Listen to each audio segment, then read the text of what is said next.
So, we have an interesting opportunity this particular year. It doesn't happen extremely often, but often enough, every 4 or 5 years, we end up with the Tisha B'Av that ends up falling out on Shabbat. And there's a very interesting question to ask, which is what exactly is the nature of this concept of making up a fast day, right? It sounds like a silly question because we're used to doing it. When you actually think about it, what are we commemorating? Commemorating the fact that Beit HaMikdash was destroyed, millions of people were exiled, forced into slavery, or were killed. Property was stolen, livestock was taken astray. We lost, our hold on the nation. We lost a tremendous level of spirituality, and we're still paying the price today. If it's the day itself that we're commemorating, why would it make sense that we push it off? We don't make it come any earlier than it already does. Here the Gemara says usually bad things we try to push them off, and positive things sometimes we bump forward. So for example, if Purim comes out on Shabbat, usually it can only happen with Purim the Shushan. But if Purim comes out on a Shabbat, some of the mitzvot of Purim we push off until Sunday. Some of the mitzvot we bump up until Friday. Matanot Avyonim they give earlier. Why? Because the poor people are looking forward to it. They're excited about it. Etc. When it comes to fast days, we're not really in the business of making them come any earlier than they already are going to anyway. But if the point is that we're going to commemorate a particular day, why does it make any sense to push it off by another day? It's a funny question we could ask when it comes to Shiva Asar B'Tammuz, because we did the same thing. We bumped it off to Sunday. We fasted on Sunday. In the case of Tisha B'Av, there's a little bit less of a complication in the sense that we know, and we'll talk about this a little bit later, that the Beit HaMikdash was actually destroyed towards the end of the day on the 9th and continued to burn until the middle of the day on the 10th. Which is why the Shulchan Aruch says it's proper, it's appropriate, recommendable that we avoid eating meat or drinking wine or doing laundry, etc. until Shechianu or some of the other customs that are related very much to Simcha. It's proper and appropriate that we should delay them until after the middle of the day on the 10th, because celebrating during the time the Beit HaMikdash was actually burning would be less than appropriate. If this were the more serious of the 2 days, why don't we just fast on the 10th anyway? Fast on the 9th and the 10th. Clearly, Hazal knew they couldn't expect us to fast for 2 days in a row, so they favored the beginning of the destruction over the end of it. And we'll have to explain why that is. In the case of the 17th of Tammuz, it's actually a more difficult question. What happened on the 18th didn't happen on the 17th. The 17th, the siege began, but it wasn't like it started on the 18th. What's this idea of bumping it off by a day? Right? It sounds counterintuitive because there's a day on the calendar that we're commemorating because of what happened on this particular day. I can fast any day of the year if I want. But to make the fast of the 9th of Av with all of its strictures and all of its restrictions and limitations, to make as if it should occur on the following day is a little bit unique. A little bit unique. So Shabbat, we don't fast on Shabbat. At least we don't usually fast on Shabbat.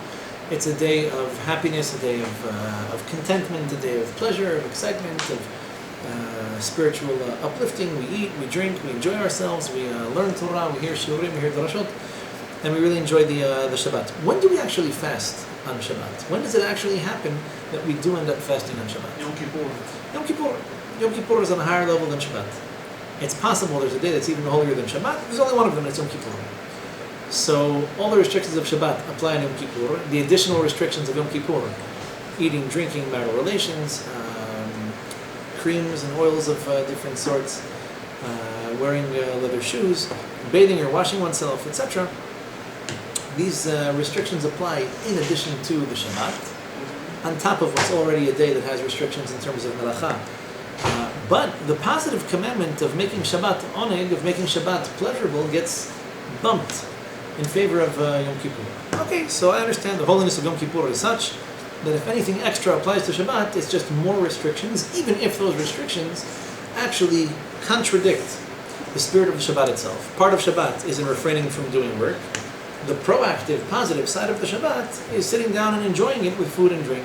This we can't do on Yom Kippur, but because it's on a holier level, even restrictions apply beyond those that we're familiar with from Shabbat. In other words, the proactive side of Shabbat, where we get up and enjoy ourselves in terms of food and drink, takes a backseat to Yom Kippur. When else do we fast on Shabbat? If you have a bad dream. Ta'anit halom. Chazak. Really Not the first year that you're on Shiur. Ta'anit halom. You see, I follow The Gemara says, Yafeh. One person.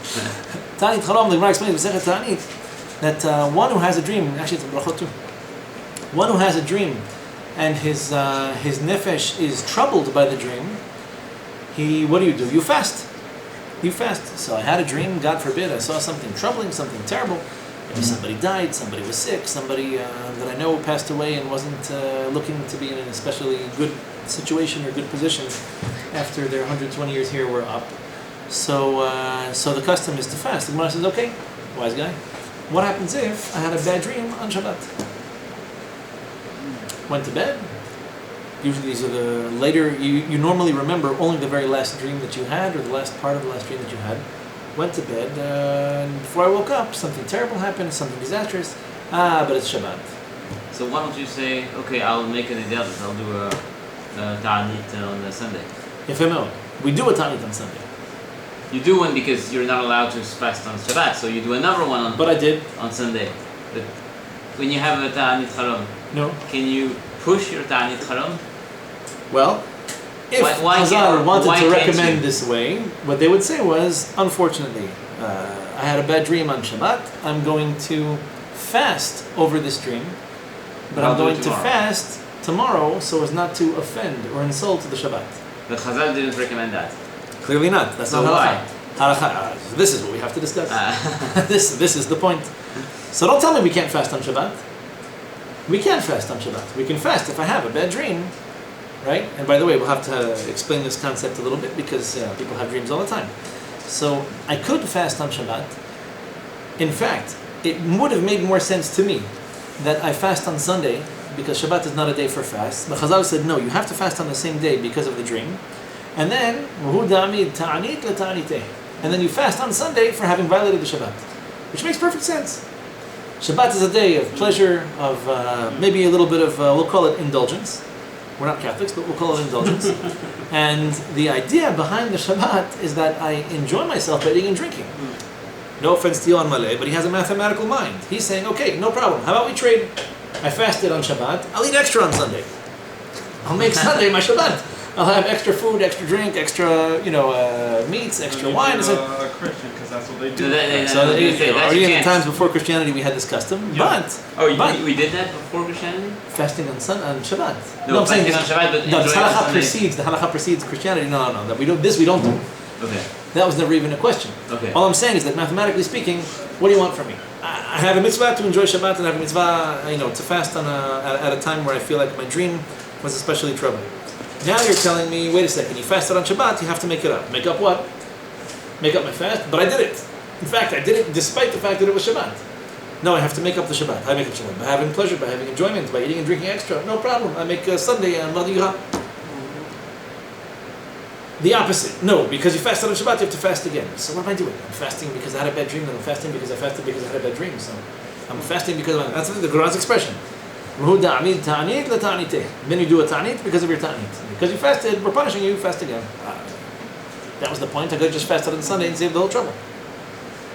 So you find out that there are certain situations, there are certain circumstances that actually trump, that take precedence, so to speak. The name is in the news, but the word literally means, when used in English anyway, the name is, the word to trump something is to take precedence over it. They use this in bridge. Yeah, trump card. Yep, exactly. So what exactly is going on here? In the case of a dream, okay, put very plainly, it doesn't even cross the Gemara's mind that there is such a concept as enjoying the Shabbat and fasting on Sunday. Mm-hmm. Your thoughts?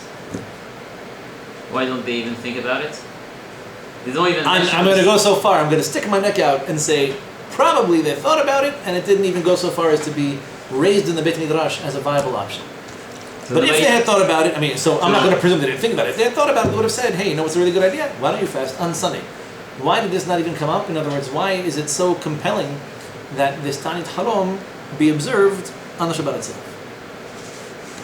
Now I know where you want to go. Because the Shabbat itself is a day where the thing happened.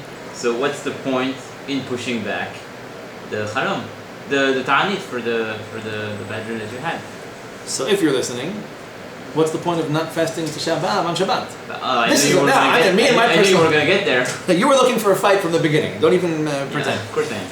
If we can push off a ta'anit from Shabbat to Sunday, why can't we do it in the case of a dream? And if in the case of Tisha B'Av we can push off a fast from Shabbat to Sunday, why don't we do it in the case of a dream? Is there something in the dream If we can fast on Shabbat like we do for the ta'anit, why do we push Tisha B'Av off to Sunday? Sorry. I'm thinking of something more technical, but I'm sure I'm wrong. Is there something like the ta'anit Chalom would be either a midoraita or a very strong midorabanan concept, and the ta'anit for Tisha B'Av or Shiva Asar B'Tammuz or any other fast day would simply be midorabanan? Okay. So, as every halachic discussion, we have to get our definition. Or Kabbalah for the ta'anit or something. So, Kabbalah means what? When we in halachic terminology? It's transmitted by tradition mostly. It literally means tradition. When the Gemara says Divrei Kabbalah, it means Divrei Nevi'im. So if we received something by way of Kabbalah, it means that we received it from the prophets. So it doesn't have a status of Midoraita, it has a status of Midrabanan with a strong proof behind it. A little Midrabanan plus. Midrabanan plus, if I know. Where are we learning about Tisha B'Av? Well, about Tisha B'Av being a fast day anyway. That's Midrabanan, no? Or it's it's from the Navi? The original Tisha B'Av was the day on which it was announced because of the spies, the Meraglim, that were not entering into the land of Israel. And because the Gemara, the expression that he used, you cried for nothing. You cried over nothing. You cried over hallucinations, over lies that were told to you, right? I'm going to give you what to cry about, right? You're going to cry for generations. In other words, because you cried in such a pointless, meaningless, empty, imbecilic way, your punishment, and we'll talk about this too, your punishment is not to cry for real, which is like you saying to me, because you fasted, now you have to fast again. But I already fasted once. No, you don't understand. Because you fasted, the only way to fix your fast is by fasting. So I'm fasting to get rid of my fast. What if Tisha doubling B'Av down on Shabbat? Do you do the Tana'it? The ta'anit would be done on Shabbat, except it gets pushed off from Shabbat to Sunday, which proves to me that it's possible to push off a regularly scheduled program in deference to Shabbat. How about if you have a bad dream on Tisha B'Av that lands on a Shabbat? Then Do you do the Tana'it then? jump out the window, man. Forget it. Don't even bother fasting. It's all over. You know? Bad enough Tisha B'Av. Now this, forget it. I'm calling it quits. So, effectively, what happens is like this, and this is where it starts to get a little bit interesting. If Hazal had wanted, and you have to, when you learn Gemara, you learn like this. If Hazal had wanted the fast to not be on Shabbat, my humble suggestion is they would have made it not on Shabbat. You're talking about the Ta'anit? I'm talking about the Ta'anit. Talking about the Ta'anit Haram. Since the option doesn't even appear, and since Halakha is so crystal clear that this is what we do, no disputes about it, there must be something so unique, so relevant, so pertinent to the Ta'anit Haram, and I'm going to add parenthetically to its timing, that for one reason or another, it does not tolerate delay very well. I thought Yohan was going to make a different argument, and he's French, so I wouldn't have been surprised. Tell me, wait a second. I have a mitzvah to enjoy the Shabbat. What kind of Shabbat am I going to enjoy if I had a bad dream? I spend the whole Shabbat crying anyway. In other words, it's already over. So if already I'm having a bad day, and the whole day started out, why don't I just finish the day fasting, and I woke up in a terrible mood, a terrible situation, and we'll just make it up. French, I would just eat extra food to feel even better. But that's American. You would drown your sorrows in extra calories. You know, it's extra wine. Drink a lot of wine. Right. There's an expression that they use in the mechanical engineering. I once had this problem with there was a flood in the warehouse, and the machine that I used to package things, to vacuum package things, the packaging sous vide. So the machine, it works on an open system, so the oil got mixed with water, and it emulsifies. In other words, when you cook oil and water together at a high temperature, the molecules stick, and then the filter has to take it. Complicated problem. So how do you get bad oil out of a machine that runs on oil? You add more oil. It's easy. You add more oil, right? Because eventually there will be more and more good oil, less and less bad oil. So the expression they use in mechanical engineering is the solution to pollution is dilution. So you dilute the oil, so that's where it comes from. Right. The solution to pollution is dilution. How do you solve the problem of contamination or solution? Easy. Bitul barov, like batel b'shishim. Keep on adding onto it until it's practically not there. Eventually, the filter is going to pick up whatever it picks up, and you move on. You lose a few filters and a couple of liters of, a couple of pints of oil, and ultimately the rest of the day you're doing okay. Yafir. So, if on Shabbat, so this is what I was saying about eating and drinking. So, the expression for this, by the way, appears in the Navi. Yeshaya is describing the attitudes that people have towards the destruction. So some people, a small number of them, cried, they prayed, they fasted. This is terrible. The Navi told us, the Prophet told us that the Beit HaMikdash is going to be destroyed. We're all going to be exiled. What do? You wear a sack, you put ashes all over your face, you sit there crying, you bury your face in the dirt, and you hope that if you pray to Hashem, maybe the Gzerah, the decree can be overturned. Some people heard it and they said, well, hell with it, it's going to be destroyed, it's going to be destroyed, there's only so much we can do. It doesn't look like at this point there's much that our prayer is going to achieve, so they kind of went quietly, and didn't really make any drastic change to their lifestyle. But then you had some people. Who said, "Hey, if I gotta go, I'm going to go with a smile." And the expression in the Navi is "Achor v'shato ki mahar namut." Let's eat and drink now because tomorrow we're all going to die. So this, im kvar az kvar. If already the decree has been made, nothing I can do is going to change it.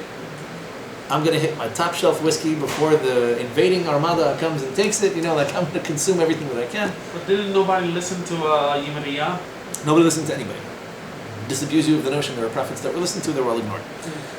When it comes to, no offense, but it's true. And so if the prophets were actually delivering the message, does it mean that spiritually we had a chance at this point? If we heard That's a very interesting question. If we heard the words from the Navi, he says it's over. But we say, no, we don't want it to be over. We're going to all do teshuvah, and let's say it happens like with very we all do teshuvah. Very interesting question. Or Yonah ben Amittai, you would say the same thing. Here's an interesting question for you. What's the purpose of having a dream, be it a good one or especially a bad one?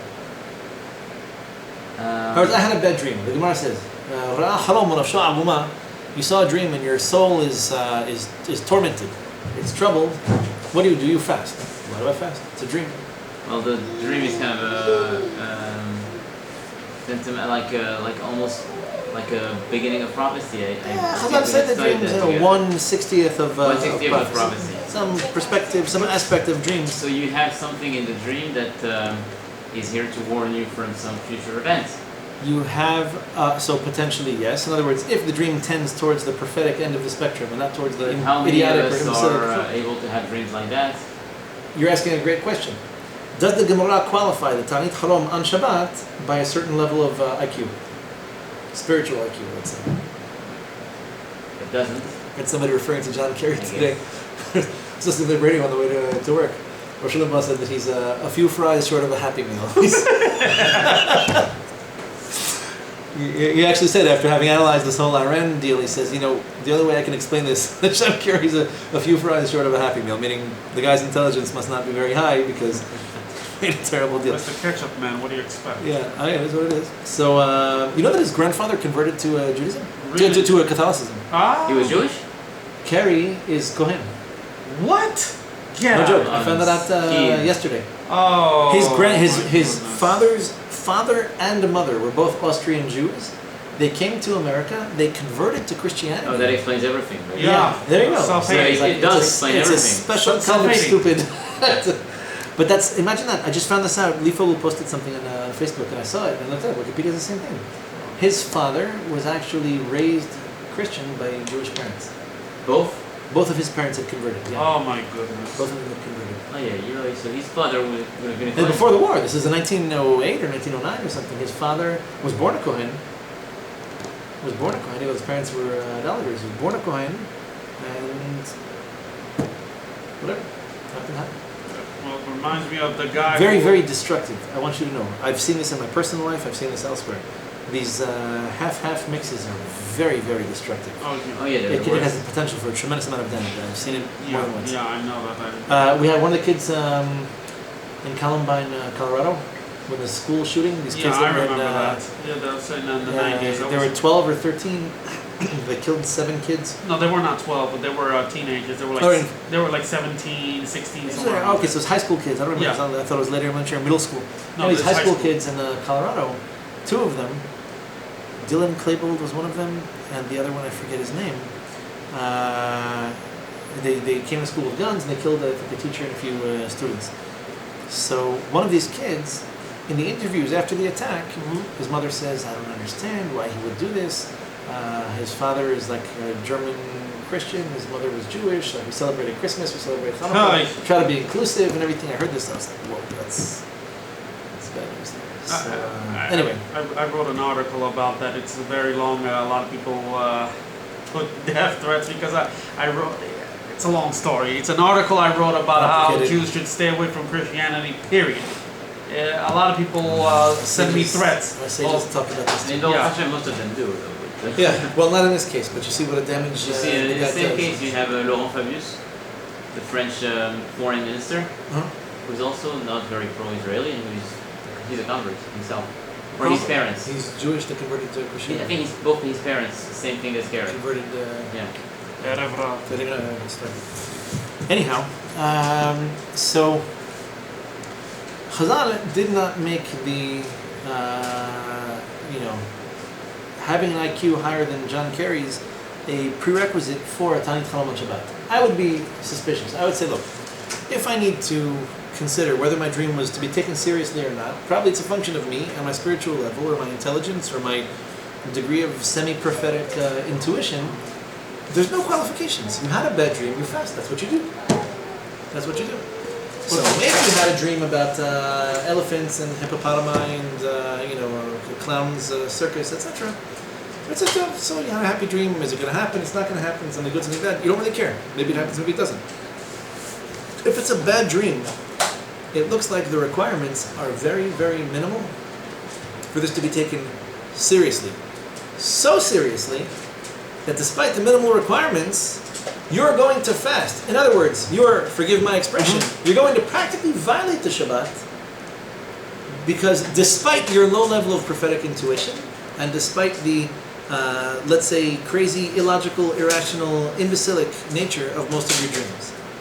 This one you take seriously. How seriously? So seriously that I'm going to fast on Shabbat and I'm going to incur some kind of a penalty. I'm going to fast again after Shabbat to make up for the fact that I fasted on Shabbat. By the way, one more point when it comes to the nature of Tanit Chalom, I just want to make this clear.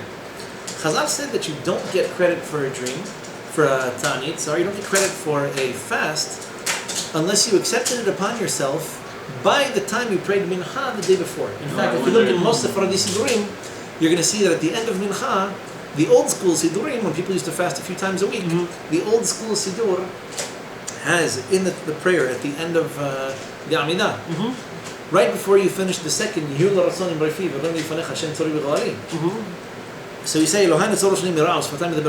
you finish the paragraph. Before you take 3 steps back, you announce, there's a declaration that you're going to make a ta'anit the following day. What's the purpose of this declaration, or what's the purpose of this condition to fasting? To rectify your nefesh? Well, I understand that for the purpose of fasting. Yeah. The purpose of the condition of the announcement, in other words, my fast doesn't count. Why doesn't it count? It doesn't count because you didn't, announce it at Mincha the day before. Which is great. If that's the case, why do I fast for a dream the following morning? Well, because it would be even more logical that we push it off until Sunday, and I say, wait a second, I had a bad dream yesterday. But the Gemara says that in order, basically the expression of the Gemara is called ta'anit, shelo qibelah ha'au miba'od yom, by Mincha the day before, ena ta'anit. You don't get credit for a ta'anit if you didn't accept it upon yourself at Mincha the day before. If you remember, I remember perfectly. And I sent out an email, and I warned everybody, and I said, you have to accept the fast at yourself. You want to fast with us, you have to fast at Mincha. Before you finish the conclusion, I emailed a copy of the tefillah that you say, and then at very least, you accept upon yourself the ta'anit during the tefillah. So basically, what's the point? Why do I have to announce Mincha? If I want to fast the following night, it makes perfect sense. I announce at Mincha that I'm now accepting upon myself a fast. By the time I pray my next tefillah, Arvit, I'm already into my fast. It's already after the stars have come out, and the fast has already started.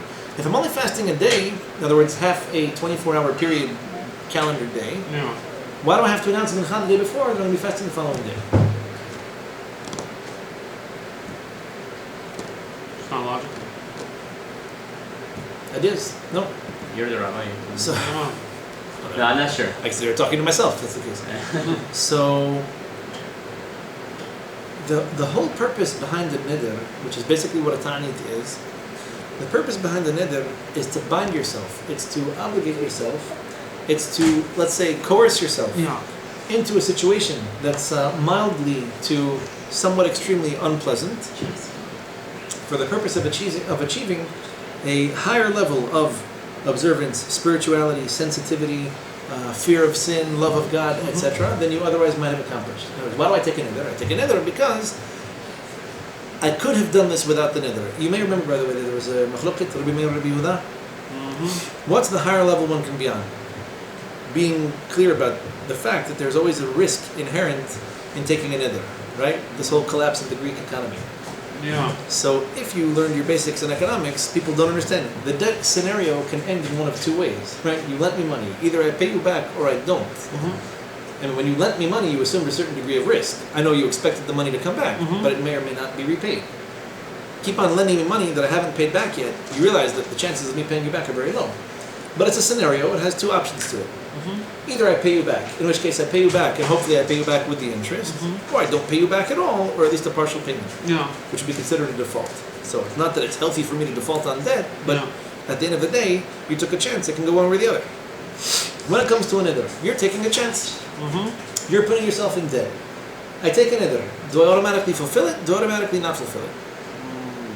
Well, nothing is automatic. You took a neder, maybe you do it, maybe you don't. The purpose of the neder is to drive you to do it. Why would I take a neder? Because without a neder I don't feel compelled, I don't feel the oomph, I lose my gusto. I don't feel the extra push that I should do more, I should learn more, I should study more, I should talk less, I should sleep less, I should eat less, whatever it is. So the machloket is, am I better off doing something without the neder or doing something with the neder? If I make a neder and I fail, everybody agrees it's a terrible thing. If I don't make a neder and I succeed, the question is, have I accomplished more by doing whatever fits within my comfort zone without nederim, bili neder, as everybody likes to say, which is a polite way of saying no, by the way, if you know people, right? Hey kid, I'm moving this Sunday, can you help me out? Bili neder. Just say no now, I'll ask somebody else what I need to bili neder. You don't want to obligate yourself. But I'm looking for someone who can help me.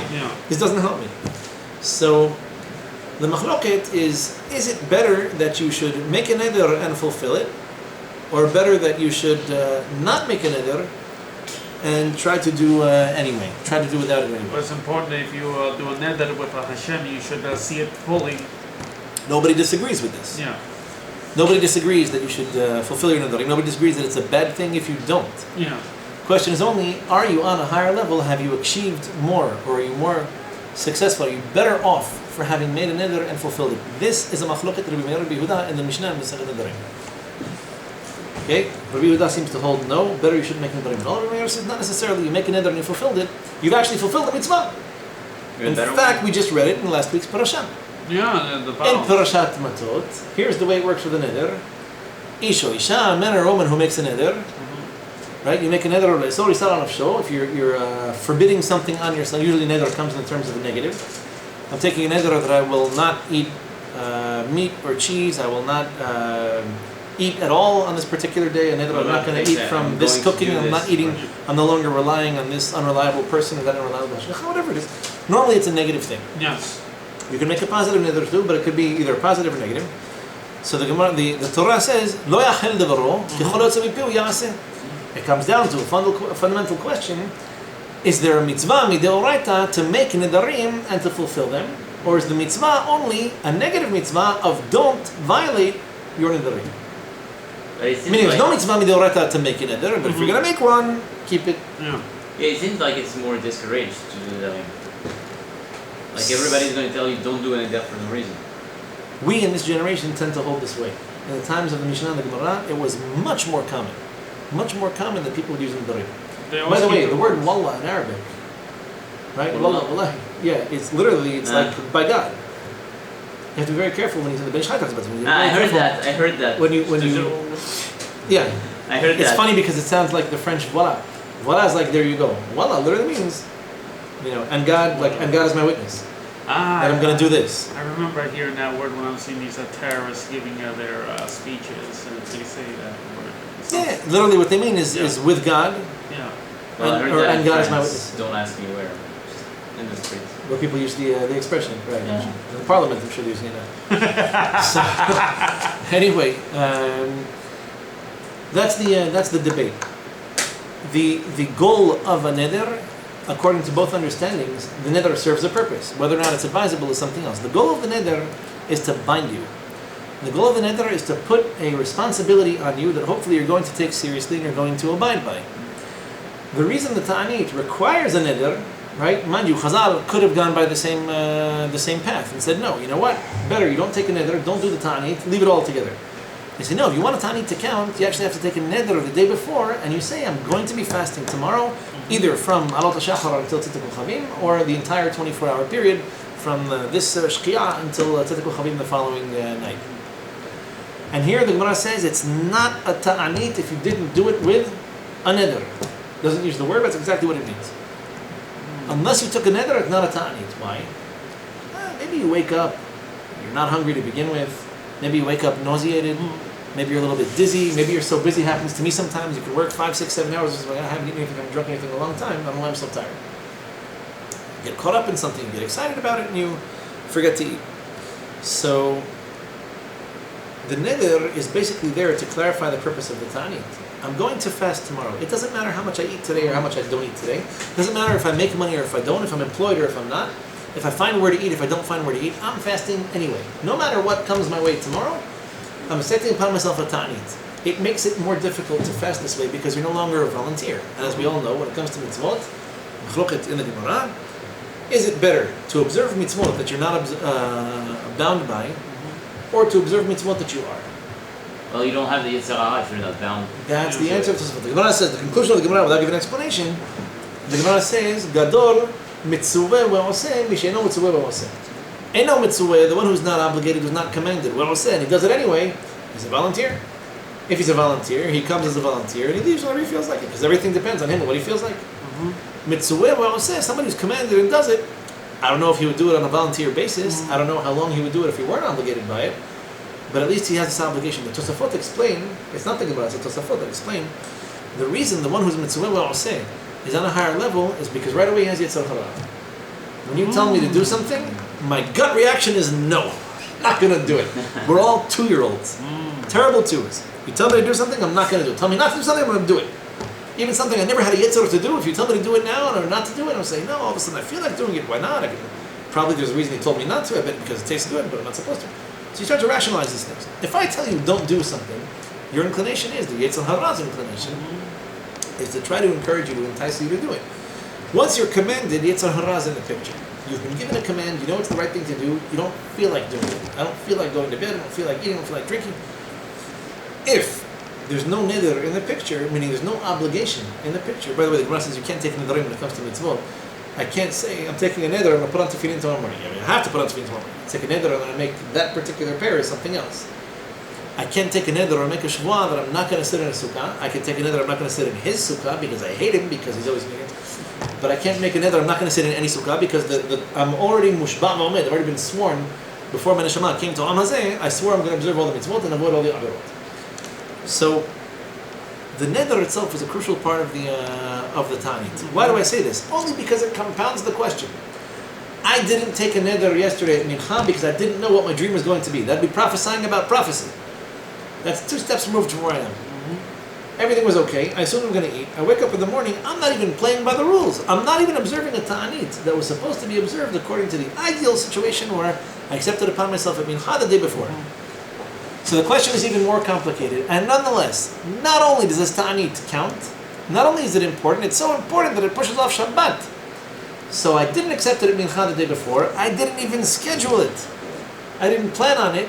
And still, as a b'di'avad, as a situation that's not even properly planned for, and it doesn't come with the proper controls, let's say, it still overturns the Shabbat. It's still more important, meaning not that I violate Shabbat, I violate the positive side of eating and drinking.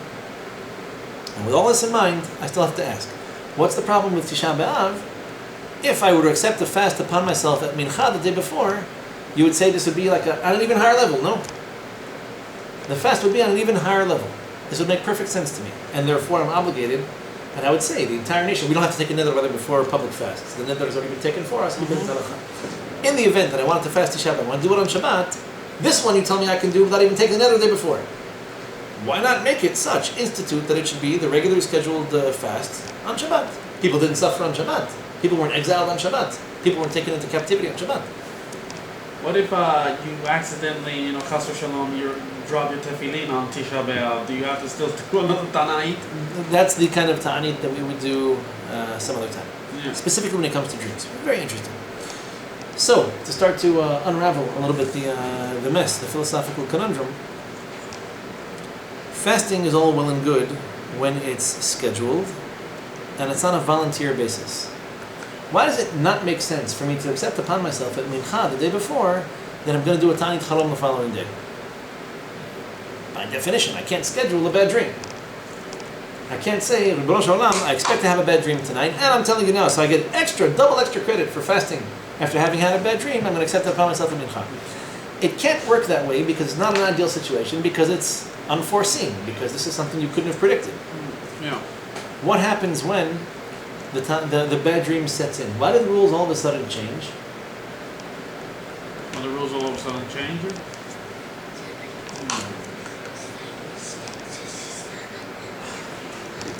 The rules all of a sudden change when I had a bad dream. It doesn't matter what I did the day before, and it's so important that it trumps the Shabbat. Why is this the case?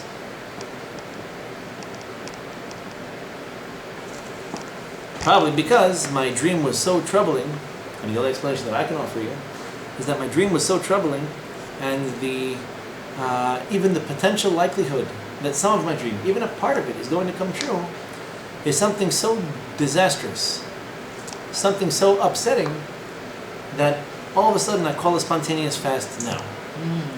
In other words, there's been a spontaneous explosion in my life, and the most responsible way for me to handle it is by fasting. It doesn't matter when I was sleeping. It could be that I was sleeping in the afternoon. Yeah. I slept in the afternoon. It wasn't even a dream that I had overnight that I can say, all right, at least I didn't eat anything during the day. It could be I took a nap in the afternoon. My dream was such a catastrophe that I fast now for the rest of the day, and if need be, I'll fast again tomorrow because the dream was something so spontaneous. This is fascinating. But because of what may not even be a prophecy on my part, so important are these personal notifications, these personal messages, that this trumps the Shabbat. My personal distress is so great that I have no choice but to change all of my plans immediately and start to do teshuvah. So, bottom line, why would it be the case for something that may impact one person? So if I have a dream and it's about me, it's about one person. So why would it be more important, something about one person, compared to something that is impacting the entire nation? Like Normally we're not used to thinking that way. Normally you would say, if it's me and my personal thing, it's one thing. If everybody else is fasting or troubled, it's something else. By the way, do we hold this way when it comes to fast days? Think about this. All 5 days are They're all important. What happens if I had a son 8 days before a fast day? You would. We have to do a the oil and the sandak and the father would eat, no? They might be able to make a borek gefen because it's part of the mitzvah. Maybe we'll have the meal, afterwards or later. It's an interesting question, though. But so this is my personal simcha. There are simcha. cases where they do it at the end of the afternoon, so that it ends up they'll fast along with everybody else, and at the end of the day they just go into a seudah right afterwards. But at the end of the day, they have the right, because they're involved in the mitzvah, because it's a spontaneous mitzvah. Their personal spontaneous situation trumps the public fast, which is interesting. We're used to thinking of this in terms of it's the collective suffering, the collective evil of the time, and we have to all respond to this. The reality is that sometimes your individual simcha comes first. Maybe your individual simcha comes first because the Brit Milah is such a nationally important mitzvah. It's something so fundamentally important to the people that we are and to the beliefs that we hold near and dear, that it's got more importance to it as a mitzvah midoraita than the fast, which are ultimately midrabanan. We have to be honest. Midivrei Kabbalah, because the Charia talks about them and Yirmiyah pegged the dates. That's fine. I'm okay with this. There's an interesting admission on the part of Chazal, and it has to do with the dates of the fast, except here it's not about Tisha B'Av, it's about Shiva Asar B'Tammuz. If you go through the Psukim, you'll see that Shiva Asar B'Tammuz really is not the day that the siege that brought about the destruction of the first Beit HaMikdash happened. That happened, according to our math, on the 9th day of Tammuz. Right? The 9th day of Tammuz looks like the day that corresponds to the beginning of the siege that led to the destruction. We don't fast twice. Chazal knew this was going to be too difficult to do. 3 fasts in a month, it's already a lot to ask of people. So, what do? We fast on the 17th instead of commemorating the siege that began the destruction of the first Beit HaMikdash. Thankfully or not thankfully, they were both destroyed on Tisha B'Av. I mean, we wish it didn't happen, but at least we don't have to fast twice for 2 different Beit HaMikdash. Yes. That would have been really difficult. Maybe we would have had to if that was the case. Why on Shiva Asar Tammuz do we fast on Shiva Asar Tammuz as opposed to the 9th of Tammuz if what we're commemorating is the actual date of the siege? So this also, in a way, we're kind of ignoring the scheduled date, at least of the first, the siege that led to the first destruction, and we're rescheduling in deference to the second destruction, or the siege that led up to the second destruction of the second Beit HaMikdash. Why is this so? The Shulchan Aruch talks about this. The Gemara itself explains it. Because the second destruction is more It's closer to us. closer to our hearts, let's say. In other words, what happened the first Beit HaMikdash, it's hard enough for me to feel bad about it because it was so long ago. The first Beit HaMikdash was destroyed, but then Hashem overturned the decree and allowed us to build it again. But then the second one is like Hashem is like saying, "I'm not letting you build that one again." So that's probably why the second one hurts more than the first one. In a way, the second Beit HaMikdash was already inferior to the first Beit HaMikdash by at least 10 things. Right? We didn't have access to a lot of the artifacts that were in the first one. It wasn't the Beit HaMikdash at its peak. At the same time, which is, by the way, even more bizarre. You would say, why don't we fast over the first Beit HaMikdash, which is like the real one, the one that had all the bells and whistles, and why do we commemorate the second one? And the answer, the Gemara already gives. The Gemara is already a few hundred years after destruction. And the Gemara itself says, we commemorate the second destruction in terms of the 17th of Tammuz, not the 9th of Tammuz. Why? Because the second destruction is closer to us. Because it's closer to us, the hope is that it evokes a little bit more emotion, repentance, regret, remorse. We hope to feel worse about the second destruction. So if I had to choose between one or the other, I'm going to go with what moves me, what motivates me, what makes me feel a little bit more distraught than I might over something that happened, even almost 400 or 500 years before. So when it comes to my own personal dreams, they take precedence even over the Shabbat if it's a negative dream. On the odd chance there's something true about it, it might be a direct message sent to me by Hashem. Let's explain it this way. There is no other way for Hashem to send us direct messages today, in light of the destruction of Beit HaMikdash, than by giving us bad dreams. Meaning, if it's a negative message, I have a bad dream, and all of a sudden... Or maybe there's an area in your life that Hashem requires you to rectify. This could be, He can give you a dream like that. Yeah, fair enough. The Gemara gives a few examples of this. One funny example is that if you have a dream that you're getting an aliyah, you're reading from the Torah, it's a bad sign. Really? It's a bad sign. I had a dream like that once on Yom Kippur. Right, and you think you're a superhero. And the Gemara tells you, no, actually it's a bad sign. Why? Because it's like they have to show you what you're not listening to. It's like, you see what's written in there? Do your own math. Yeah. Obviously there's an expectation. You should observe what's written in there. That's funny. The Gemara says, you see yourself with tefillin, it's a good sign. Sefer Torah, it's a bad sign. Okay. The idea that prophecy, or what's left of it, is something so powerful that it's almost, let's say, more powerful than Tisha B'Av itself. What are we crying about over the destruction of the Beit HaMikdash and Tisha B'Av? This is when prophecy ceased. This is when we lost access to prophecy. Things are so bad, we don't even know how bad they are because we don't have anybody who can tell us, you're doing this right, you're doing this wrong. We have no Here's what's going to happen today, here's what's going to happen tomorrow. You came and you asked me, and I'm upset about this, I'm happy about this. I don't know. At least when we had prophets and we had prophecy, there was a chance. There was some form of hope. You're asking me if the decree had already been made. The answer is, as long as Hashem is talking to us, maybe there's something we could do. And so we have Pesukim that criticize the people and their reactions to the destruction. I mean, really, like a prisoner on death row. I don't know if you do this when I have death penalty defense. In America, in the states where you do have the death penalty, it's always customary to give the prisoner his last request in the form of a meal. He can order whatever he wants, and the state pays for it. I don't know, some British monarchy thing, probably a holdover. This and executive pardons. Yeah. He broke the law, but I said it's okay. So the idea that people reacted or responded to the announcement, to the prophetic announcement. It wasn't just one prophet. It wasn't one prophet. You had Yirmiyah, you had Yeshaya, you had, Zechariah died before the destruction too.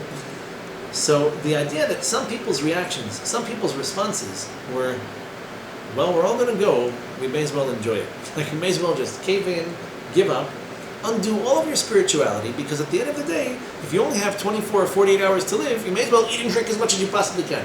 How does this cross your mind? That's the mindset of this society today. That's the mindset of the imbeciles, unfortunately. They're the overwhelming majority, and they've even infiltrated the highest levels of public service. Oh yeah, we can see that. When you're in a situation or a position where you're still getting messages, at very least the doors of communication are open.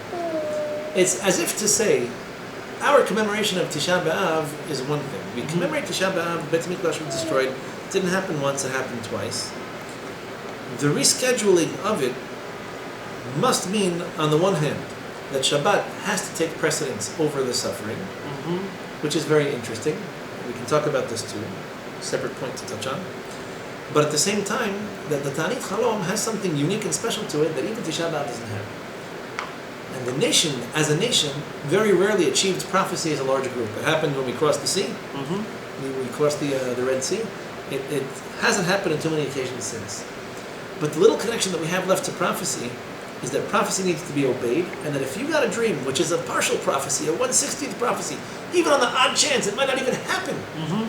But prophecy itself is something so precious and so difficult to achieve, and with such a purpose and such a meaning and a goal and a clarification, it's got such clarity to it, that it's something that has the potential to even surpass this mitzvah of benefiting from enjoying, taking pleasure in the Shabbat, because it's on such a level. When it comes to the destruction itself, on Tisha B'Av, yes, it's important. Yes, it's a national disaster. It's a national catastrophe. Yet, interestingly enough, the ability to enjoy the Shabbat and find pleasure in the Shabbat is something that actually takes precedence over it. Even though it's a regularly scheduled fast, and even though Yom Kippur takes precedence over Shabbat because it's so holy, and because Ta'anit Tzibur takes precedence over the enjoyment of the Shabbat, because it's so personal, because it's so direct, and because it's so blunt. When it comes to the enjoyment of Shabbat, here's a very interesting dovetail. Let's make a connection here, a segue. The Arizal was quoted by Reb Chaim Vital as saying the following: you should know that none of my achievements, none of my accomplishments, none of my revelations, none of the visions that I had, none of the angels that revealed, the neshamot of the deceased that revealed secrets of the Torah to me, none of it occurred at a time any other than that in which I was ecstatic. All of my revelations were due to my simcha in the Avodat Hashem, in the worship of Hashem. Depression, anxiety, nerves, all sorts of melancholy, even if for theoretically positive reasons, are antithetical to prophecy itself. So this is very interesting. On the one hand, we have Ta'anit Chalom, where I have a blunt, direct, urgent message. There's no other way for this message to reach me other than by way of quasi-prophecy. At the same time, the pleasure of the Shabbat takes precedence over Tisha B'Av, not because the goal is to dance on the graves of the people who suffered during the destruction of Beit HaMikdash, but because the pleasure itself actually has a role in the renewal of prophecy, in the renewal, the rebirth of our ability to reach the highest possible levels of Avodat Hashem. Meaning, there are two sides of this coin. There's a time to be sad and a time to be dejected.